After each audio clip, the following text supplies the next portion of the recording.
How are you guys doing today? It's a beautiful sunny day. I hope you guys get some time to go outside in your backyard or on the sidewalk and enjoy the weather.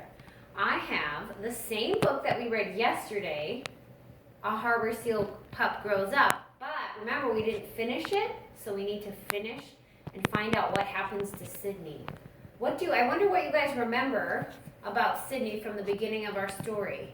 Remember her mother went fishing and never came back, and she got taken into a special place where they could help her out at the Sea Mammal Center, and they gave her some food with a special pump, like it was like mother seal. It was a drink that was like her mom's milk.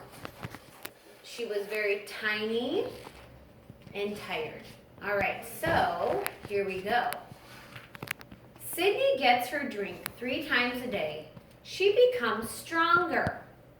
Using her flippers, she scoots around. So if you think about scooting, it's kind of like when you don't use your arms or your legs, you kind of just scoot around. Babies sometimes scoot, and a seal will scoot when it's not swimming in the water. A child's plastic pool becomes Sydney's playpen. She likes the water. She swims faster and faster. So she's in a little playpen made of from a pool. Nicole shows Sydney a fish. Sydney does not want it. Nicole does not give up. Day after day, she wiggles a fish in front of Sydney. Then, one day, the pup swallows it. So Nicole must be someone is one of the caregivers, if we remember. And there she goes. Before long, Sydney wants to eat fish. She waits for her bucket of fish in the morning. The pup is gaining weight. She no longer needs a healthy drink, so she's getting stronger. Sydney is 5 weeks old. She has a thick layer of fat. The fat will keep her warm in the cold water. Sydney is ready to be on her own. So what did you learn from the photographs and the words about Sydney? She's learned how to swim. She's learned how to eat fish. She's getting stronger and healthier. What do you guys wonder about Sydney? Do you wonder if she's going to make it in the ocean alone? Or will she stay at the Mammal Center? Let's see what the story says. Returning to the ocean.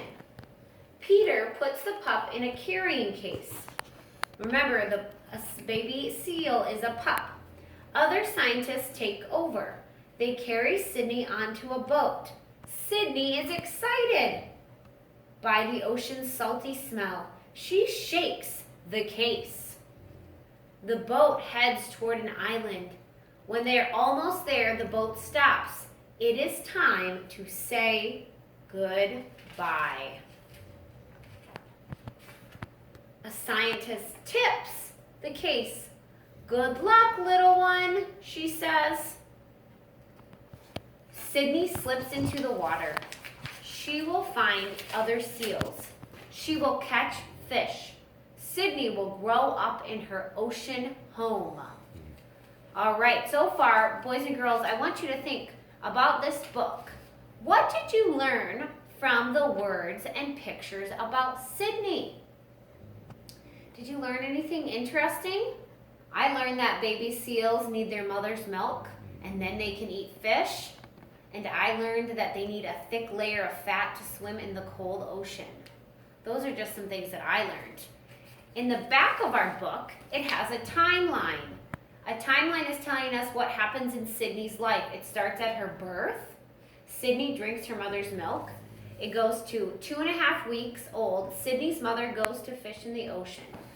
At 3 weeks old, Sydney is brought to the Marine Mammal Center. At 4 weeks old, Sydney learns to eat fish.